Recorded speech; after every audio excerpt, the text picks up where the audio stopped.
Hey guys, I'm Brittany from Quarter Acre Roots, where we talk about growing a lot on a little bit of space. And today is a very exciting day because we are stacking up and planting a brand new GreenStalk that I'm giving my mom for Mother's Day. The wonderful folks at GreenStalk sent me this 3-tier original planter in Razzleberry, which is a color that is coming back for the last time for their Mother's Day sale this year. I'm super appreciative of this because although I have many GreenStalks, my mom does not yet have a GreenStalk and she's been eyeing mine for a while. So today we're going to go over how I'm filling this up and some of the things I'm planting in it. I'm pretty excited about planting this because my mom's a little bit more into like annual flowers, just really pretty stuff. So I went to the nursery today and I picked out a bunch of stuff, and it's not stuff I would normally plant in mine, so I'm looking forward to seeing it all set up. I have already mixed up my soil mix here, or at least what I need for probably 1.5 to 2 tiers of this here in my wheelbarrow. So while I fill up these tiers, I'm going to talk a little bit about the soil that I'm using and the mixtures that I recommend using for filling up your own GreenStalk, as well as some choices to save a little bit of money if that's what you're looking to do, especially if you're filling up one of the 5 or 7 tier GreenStalks, meaning you need a lot more soil. We are just using a bagged container potting mix today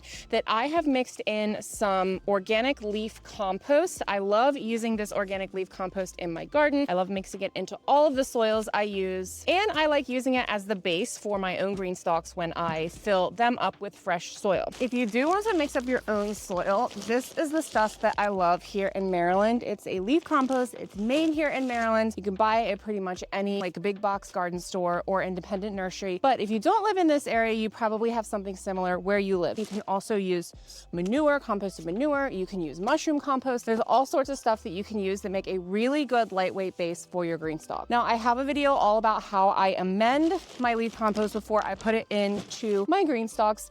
I add some coconut coir, which comes in condensed bricks, and that's really good for lightweight moisture retention. And then I add some perlite, which is like, it's like those little white things that you see in container mixes a lot. And that's going to help to create air pockets and facilitate drainage down through your GreenStalk. But for now, I'm just dumping in some of this leaf compost to my existing container mix that I picked up to fill up my 3 tiers for my mom's GreenStalk. When you purchase your GreenStalk, it's going to tell you approximately how many gallons of soil you're going to need to fill it, because it really depends on which model you get. So for example, this is a 7-tier leaf, which has the more shallow 7-inch pockets.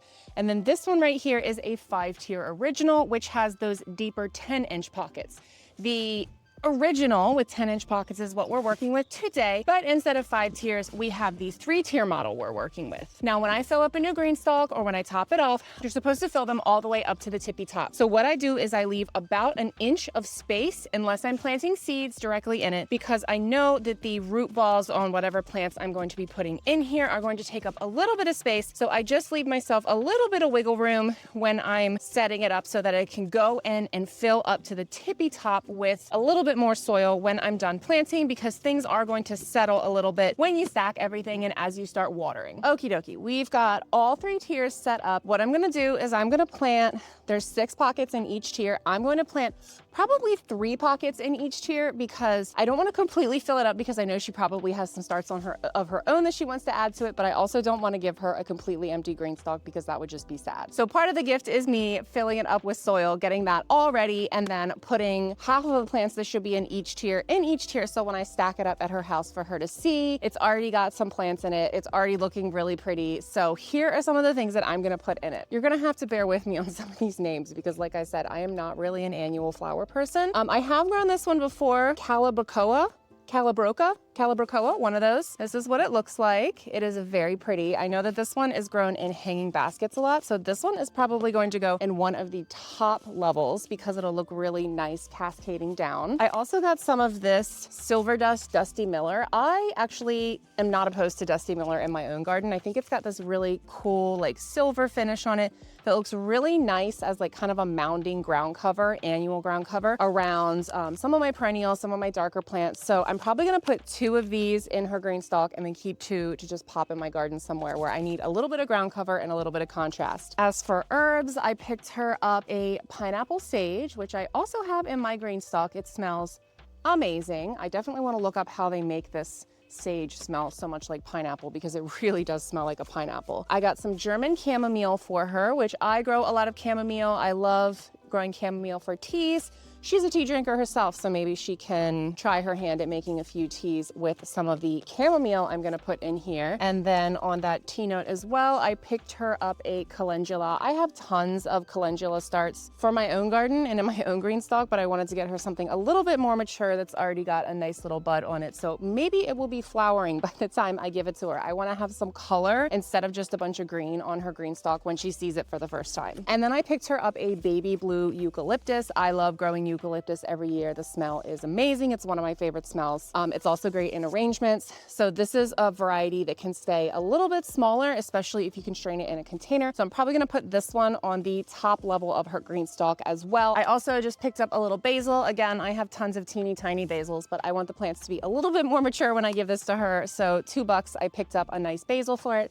I know she loves growing basil and using basil in the kitchen, so that will be a great addition. And then I also picked up some wave petunias today. I love wave petunias. You don't have to deal with deadheading them. They just grow and take care of themselves all summer. They provide a really nice trailing color and a really nice mounding ground cover. I put a lot of these in our front yard lawn conversion project last year to fill in space while a lot of my perennials were filling in. So wave petunias, French marigolds, and zinnias are pretty much the only annuals that I reliably will grow every year. I just love the quick added color. I love them trailing in the GreenStalks and hanging planters. I just love how I can use them to fill in spaces around the garden. And then speaking of the annuals, I do have a big market pack of these French marigolds, so I'll probably pop 1 or 2 of these in there. And then last but not least, I am growing straw flower from seed this year. This is not something I have grown in the past. I wish you could hear it. I'm gonna put it really close to the microphone so maybe you can hear what it sounds like. Get the petals. I don't know if you can hear that, but the petals actually sound like they're made of straw or like plastic. This is an orange variety that I found at this local nursery that we love to frequent. We love our Mennonites. They go hard in the greenhouse. They have great plants for great prices, as long as you bring cash. So I am growing some pink straw flowers from seeds. They are teeny, teeny, tiny. So when I saw this, I thought I have to pick that up and add to her GreenStalk as well. Oh, and of course, I have these 2 little starts that I'm gonna put in here. This one right here is a catnip and then some lemon balm, which who doesn't like lemon balm? If she doesn't wanna harvest her lemon balm, I will go to her house and harvest her lemon balm myself because I love lemon balm. All right, so we're gonna start planting this up, and my plan is just to plant the 3 tiers and then take it over to her house to assemble there and make sure everything is looking perfect for her. So I'm gonna go ahead and do like an herb tier, and I do think it is easier to plant your GreenStalk up with the tiers taken apart. I just find that it's really hard to get in there and give yourself enough space to move the soil around and to plant your starts deep enough without removing the tier. Because when you have the GreenStalk completely stacked, it's actually amazing. It looks like there's not that much planting space, but when you take the tiers apart and you actually look at them, you can see exactly how much space there really is. So it's very misleading in a good way because it allows you to grow a lot in a little bit of space. And although my mom does not have the same small space constraints that we have here growing on a 1/4 acre total, I think she's really gonna like having this as just a beautiful piece on her patio. Her garden is beautiful. When I finish planting this up and I take it over to her house, I'll give you guys a little peek of her garden as well, even though she will probably say, don't show people my garden. It doesn't look good right now. It only looks good in July, but her garden looks good every year, all year. She's always got something looking nice in her garden. So she's definitely an inspiration as far as gardening goes. All right, so we have our herb tier all planted up here, and as suspected, leaving that additional 1-inch room of clearance for the soil was a good idea because all of these starts I put in here had decently big root systems. So once I put those in and kind of move the soil around, we are almost up to the top. I'll come in once I stack it and kind of fill this out a little bit more just to make sure we are maximizing every little bit of space possible. But this tier has our pineapple sage, basil, calendula, chamomile, catnip, and lemon balm. So we're definitely gonna let that catnip and lemon balm duke it out in here to see who takes up the most space. So when I'm putting together a new GreenStalk, either from scratch or just like refreshing and mixing my GreenStalks around, I like to think about how the GreenStalk is going to be balancing out. So for example, I don't want to put like a bunch of trailing stuff on the bottom tier of the GreenStalk because then it'll just trail onto the ground. I like to stick with having my trailing stuff near the top of the GreenStalk and then kind of like mix and match it around the different tiers. The taller things that might need a little bit more light, I also like to put those at the very top tier of the GreenStalk because especially with this 3-tier GreenStalk, it's gonna make it look even taller when the stuff on the top gets a lot bigger. So we're gonna put this baby blue eucalyptus in the top, and then we're also going to be putting that really gorgeous straw flower in the top as well. And then I'm gonna go through and figure out like what's the third thing that I can put in the top to kind of balance this out. I may end up doing like the straw flower here, the eucalyptus here, and then over here I might put that trailing pink flower plant so that when you rotate it, they're not like all kind of competing for different heights. So it'll just be like a nice cap to the whole planter. So I hope that makes sense. I mean, sometimes I just throw stuff into my GreenStalk too, like my GreenStalk that has a mixture of like early season cool weather greens right now, some herbs, some of my super early vegetable starts. It kind of is all over the place because we're between seasons. Like some of the cool weather stuff like the arugula and spinach is starting to bolt and go to seed, whereas it's a little too early for me to put some of my super hot weather stuff out. So it's just kind of like a mishmash of all sorts of different stuff. And then my strawberry GreenStalk, of course, has all strawberries. So there's really no balancing out that one other than like adding the cute little strawberry runner cup things that GreenStalk sent me. Okay, so usually I chuck tags, or if it's a perennial or an annual that I really like the variety of, I'll take it and I will tape it into my garden notebook. That's one of the best pieces of advice that a master gardener gave me when I first became a master gardener and was going through my training was, it sounds old-fashioned, like, because it is. There are a million different apps out there you can use. And like, I'm not super old, but I'm also not super young. So I kind of like a mix of writing things and apps. I use technology for a lot of stuff, but I honestly find that I have the easiest time keeping up with and remembering to document things when I'm writing them down. So I just have one specific journal that I write all of my gardening stuff in, and that really helps me remember when I'm supposed to be seeding things. Like last year I seeded my eggplants and peppers way too late. This year I did it way too early. So I jumped the gun a little bit too much. So there's no way I'm gonna remember that kind of stuff if I don't write it down. Even when I tell myself, oh, I'm definitely gonna remember this. I'm definitely gonna remember it. If I don't write it down that day, I'm not gonna remember it. There's just no way. So highly recommend a garden journal. You can pop these in or you can tape them into a garden journal so that you remember the varieties of everything that you are growing when inevitably you decide that you wanna grow it next year or that you don't wanna grow it next year and you can't remember what it was.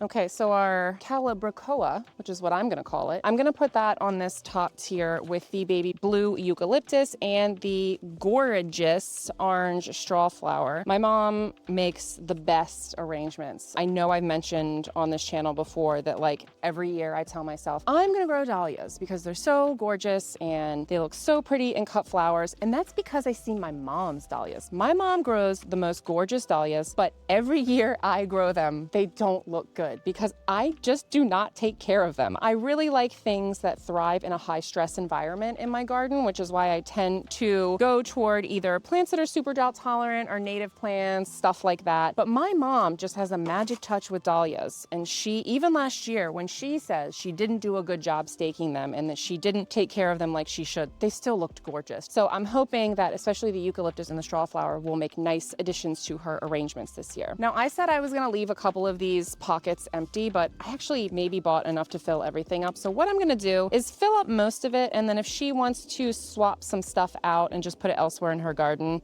most of the stuff would very easily swap out, especially this early in the season before it really gets established. And I also try and think about balancing colors when I'm planting out a GreenStalk. So you can always take the tiers off and rotate them or restack them in a different order. But what you don't want to be doing is moving around plants too much within each tier. So I have this orange and yellow, just regular old marigold that I'm going to put here across from this bright orange straw flower, just because I think that balance will be really nice. And then I have that dusty Miller that's kind of like a silvery-ish turquoise across from our gorgeous silveryish turquoise eucalyptus as well. So just kind of trying to balance out some of those colors. And then once you get everything planted, you can play with exactly how you want to stack them for the colors and the heights and all of that to look the best, the way that you have all of the different tiers planted. And sometimes I'll have my tiers stacked a certain way, and then the plants grow in such a way that I will take the tiers off and I'll restack them. You don't have to commit to exactly how it's going to be laid out when you first plant up and stack your GreenStalk. Okay, now all that lecturing about how I plant things to balance it out, and I'm already switching stuff. So I took one of the plants from the herb section. This is our little catnip, and I'm actually moving that to the bottom one because I realized I really wanted to put one of the dark purple wave petunias in, and I didn't want to put it on the bottom tier. So now the catmint and the lemon balm won't have to duke it out in more limited space in that tier, because both of them, as true members of the mint family, definitely something you should always keep in containers. GreenStalk is a great option for stuff in the mint family because it can run to its heart's content in here and not get into the ground. But it also has plenty of space to grow. Now, if you do find that your mints are crowding out your GreenStalk, you can trim it back. You can always cut it out if you find it's just taking over too much. I have typically not had a problem with having mints planted with other stuff in my GreenStalk. Now, just for giggles, I have some extra of these red calla amaranths. These could get pretty large, so if she chooses to keep it in here, I'm really interested to see how it grows. These have beautiful edible leaves that when they're smaller, you can treat them like raw greens for salads, but then they get these just gorgeous flowers on them. So if she decides she doesn't want to keep it in here, she could just dig it out and put it elsewhere. But I'm interested to see how this one does in the GreenStalk. So we are just rating my own seed starts to pop this bad boy in here. And it has really, really gorgeous leaves too. Already it's got a combination of like burgundy to magenta to hot pink leaves. I'll show you a close up here in a second. Here's what it looks like.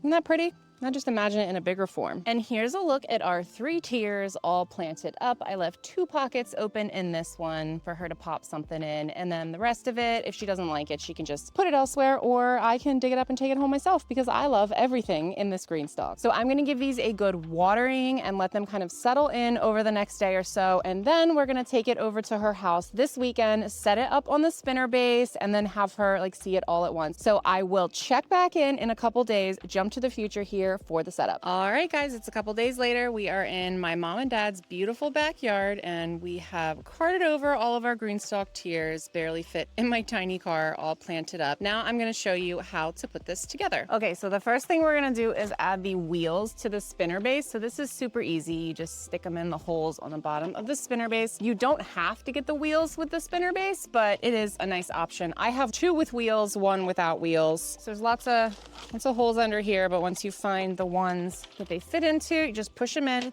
all the way until you hear like a little snap, and they're completely flush with the bottom. And when you're putting these on, you also want to make sure you don't do exactly what I did, which is put the 2 wheels that have the little stopper on them right next to each other. So I'm gonna put that one here on the opposite side.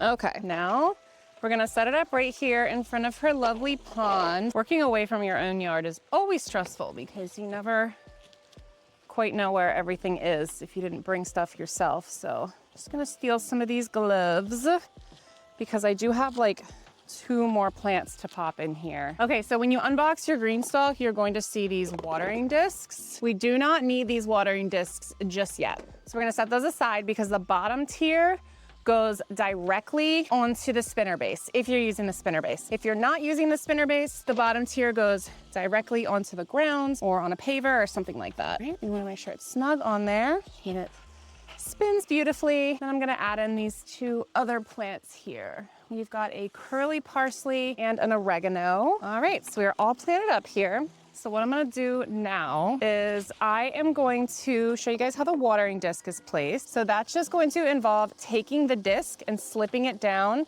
as far as it will go onto this top little opening here. And what that's gonna do is create a giant funnel throughout all tiers of the GreenStalk, and the watering disc has little holes in the bottom of it that will allow the water to get out to each of these plant pockets here. Okay, next up we're gonna add the middle tier, which is a lot of the herbs we got. Now, I talked a little bit about this when I was planting things up. but you do have some flexibility with what plants are on top of each other, just kind of based on where you set the GreenStalk down. So I'm just kind of looking to see what might not pair well with each other stacked on top of one another. And we do have a trailing petunia on here. So I'm gonna set this one right here so that the trailing petunia kind of comes down here, because I find that like oregano is going to be a little bit more cascading as well. So this can be a little tricky. You just have to set it down on top of that hole and then kind of move it over until all of those little hook things line up so that it is snug and in place. So now we've got 2 tiers looking beautiful. Let's go ahead and add our second watering disc. Now the number of watering discs your GreenStalk comes with is going to depend on how many tiers you have. This one has 3 tiers, so it comes with 2 watering discs. It's always going to be 1 less watering disc than the tiers you have, because again, you don't need one on the bottom. And then the very top, you just have your water reservoir. Now in our top level here, I have another petunia and I don't want those right on top of each other. So I'm going to go ahead and put it this way so that the petunias are on either side of the GreenStalk. Making sure not to crush the plants that I've already put in here. Just gently take them out as I'm looking through to see if we're lined up. All right, that's looking good. Nope, it's not. Something's uneven. Where is it uneven? Here it is. Sometimes it takes a little finagling, especially the first time you do it. So make sure everything sits flush. Everything should be flush and super secure when you have it together. So if anything feels wobbly, you probably don't have it completely attached. Everything seems it's on there nice and snug. So the last thing we're gonna do with the GreenStalk assembly is add our watering disc, or excuse me, the watering reservoir. So this is just like the watering disc, but it's bigger and it matches the GreenStalk and it has those holes in it. You fill up the water reservoir from the top, and then that water goes down the funnel created by stacking all of these tiers on top of each other to water all of the levels. And would you look at that? That is the cutest little GreenStalk I've ever seen. I love it. And the very last thing I'm gonna add, this is optional, but the spinner base does come with a drainage tube, and there's a hole on one side of the spinner base. And then all you do is stick that tube over top of the hole. And then I really like that because then you're not draining everything onto a patio. Like I can just turn this so that it's draining into the bed right behind us, which is super handy. Keeps things nice and tidy and sends all your extra water into your garden. And here we are. Look at this gorgeous girl. I have a feeling this may be the start of my mom getting addicted to GreenStalks, much like I am. This GreenStalk is going to look so good when it is overflowing with herbs and flowers next to their gorgeous pond and all of the landscaping around it here. It makes the perfect addition to their little patio garden.